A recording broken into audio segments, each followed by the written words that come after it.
Today on General Hospital, Lucy reveals the inspiration behind the Deceptor. Joss and Sunny come to an understanding, and Gregory goes to war with Tracy over his sons.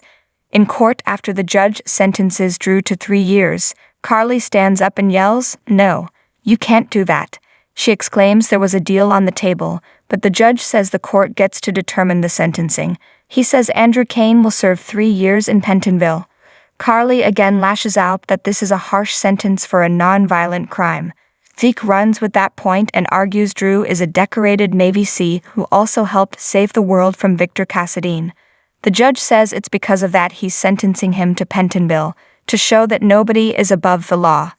He demands Drew be immediately remanded to Pentonville. Zeke asks the judge to give Drew time to get his affairs together and argues that he's not a flight risk as he has a company and a family in Port Charles. The judge allows Drew 1 week and adjourns the court. Carly embraces Drew, and then asks Zeke what happened. Zeke admits this was not what they expected and warns Drew with his skill set not to make this worse by disappearing. Drew swears he won't go anywhere.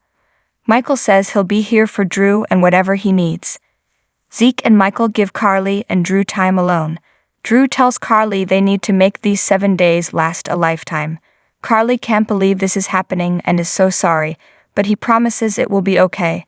Zeke returns and says he's arranged a meeting with the judge about reducing the sentence, but it likely won't occur until after Drew is taken to Pentonville. Zeke assures them this isn't over, just a setback. Zeke leaves them, and Drew wants to talk about Carly about the stiff penalty she's about to be faced with. He wants to sell Aurora to pay her fines and help her, but she refuses. She doesn't want to think about this now and wants to focus on the time she has left with him. Drew suggests they not spend another second in his courtroom and get out of there. In his hospital room, Eddie tells Dione that he feels fine and wants to leave, but she tells Mr. Quartermaine not to excite himself. He insists his name is Eddie Main. As he becomes agitated, Dione pulls out a syringe and injects a sedative into his IV in the hall. Gregory overhears Tracy lashing out at Alexis. He finally confronts Tracy and warns her to back the hell off. Tracy notes he has a habit of sticking his nose into other people's conversations. Alexis thanks Gregory, but she has years of experience dealing with Tracy. Gregory admits he had planned to come and apologize to Tracy, but now he thinks she needs a lesson in etiquette. Alexis yells at them both to go to their corners. Tracy tells Alexis she'll leave her with her friend, as she has real family troubles to deal with.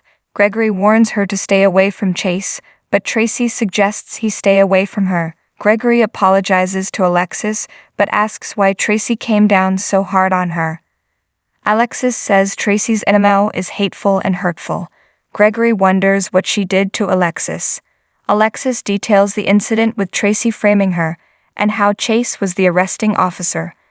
However, she admits Tracy did her a favor, as she was out of control, and that moment turned her life around. She suggests Gregory let it go because Tracy isn't worth it. He agrees, but Chase is worth it. He won't let Tracy mess with his sons. In the waiting area, Kevin gives Olivia, Brooke Lynn, and Chase the news that Ned not only believes he is Eddie Main, but he actually is Eddie Main. He also can't confirm a timetable as to when Ned will be back to normal, because they are dealing with a traumatic brain injury, and other indicators point to this being more than just a simple case. He explains for some reason Ned's brain has superimposed Eddie Main over his own thoughts and feelings. Chase doesn't understand why Ned would want to forget his life. Olivia blames herself for not believing Ned was innocent of turning Drew and Carly in to begin with. Tracy appears and laments. Leave it to Olivia to make this about her. Brooke Lynn lashes out at her granny, saying her fears come out as her being nasty and mean. Tracy insists she's not afraid, and what her son needs is a good shaking and some water thrown on him. Brooke Lynn comments, "No wonder Dad thinks he's Eddie Main, who wouldn't want a break from this family." She storms off, and Chase follows her. Tracy announces she's going to see her son, but Olivia forbids it as her screeching is the last thing Ned needs. Kevin comments, "I think we know why Ned would rather be Eddie Main." Kevin notes Eddie represents freedom, fantasy, and simplicity, which is what Ned needs now. Olivia just wants her husband back, and Tracy suggests they give him another bump on the head. Brooke Lynn and Chase go in to see Ned and learn he has been sedated. Brooklyn knows this all started when they blamed him for turning Carly and Drew into the SEC. She cries if someone else did it, why haven't they come forward? Chase appears conflicted.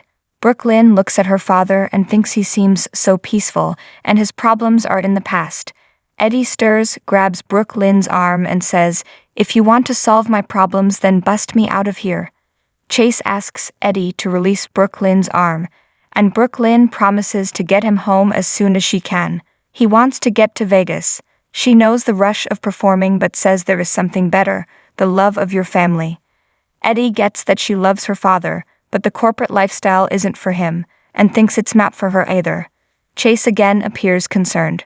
Brooklyn and Chase head back to the family, where Kevin explains they need to give Ned space. Brooklyn says he wants more than space. He wants a one-way ticket to Vegas. Tracy decides to knock some sense into Ned. She storms into Ned's room, with the others following her, only to find he is gone. At the Metro Court Gardens, Lucy apologizes to Sasha for bringing up Cody. As they talk, Martin appears with flowers for Lucy and gives her a kiss. He apologizes for being so busy lately but insists that after today his client can rest easy and he'll have more time for her. Sasha asks if she knows the client, and Martin reflects on talking to Mina about the SEC charges, but tells Sasha he can't say more due to confidentiality. Martin asks what they are talking about, and Lucy says they're discussing the Deceptor and how sales are through the roof. She tells Martin that she owes it all to him. Sasha says Lucy never said Martin had something to do with the idea, and she wants details. Lucy says every good story begins in bed. She relays that one night they were talking about conquering time and aging. She fell asleep and dreamt of the Deceptor, calling Marty her magic muse. Martin says Lucy took an idea and made it her own. Sasha thinks this story needs a happy ending and asks when they are getting married. In unison they answer, never. Sasha wonders what's wrong with marriage. Martin notes he's had 3 strikes in that department, so like baseball, he's out. Lucy agrees she has made her mistakes in saying, I do, and what they have is perfect. Martin has to get going and excuses himself. Sasha admits she thought Lucy was the marrying kind, so when did that change? Lucy says it hasn't, and she was hoping when she said no, that Marty would talk her into saying yes. Sasha blames herself for bringing up marriage, but Lucy says this isn't her fault. She says according to Marty those ex-wives make his life hell. She wishes she could exorcise them out of his head. Sasha knows Martin loves her and isn't going anywhere. Lucy thinks since Marty planted the idea of the Deceptor in her head, she can plant the idea of marriage in his. Martin heads to the pool, sits on the edge and looks at his phone. He laments every month like clockwork. He says marriage spoils everything and hopes Lucy agrees with him. As he relaxes with a drink, he gets more texts from his exes about avoiding him. Marty rolls over and into the pool. Nina and Sunny spend time at the Savoy when Joss and Dex enter together. They approach the couple, and Dex says hello to them. Joss asks Sunny if he knows how it's going for Drew and her mom. Sunny hasn't heard anything yet. Joss says she's just glad her mom won't be facing time. Nina says it was noble what Drew did for Carly. Joss comments, some people know how to sacrifice their needs for others. Sunny asks to speak with Joss alone and takes her aside. Nina invites Dex to sit and asks him to call her Nina from now on. She says they both want the same thing, to keep Sunny safe and happy. Dex assumes she wants him to ask Joss to give her a chance. Nina feels a good relationship between her and Joss is also good for Sunny. Dex will consider it. He knows she's important to Mr. Corinthos, so she's important to him. Sunny is surprised that Joss is still with Dex. He says Dex made it clear that he wants to remain in the organization and to be an integral part. Sunny says Dex has made peace with him, so how about her? Joss admits she was wrong to ask him to fire Dex, and she's made peace with Dex working for him. Sunny notes that's not what he asked, and again asks if she's made her peace with him. Joss knows she can't change who Sunny is or Dex's mind, but she knows when she hurts Sunny that she hurts those they both love.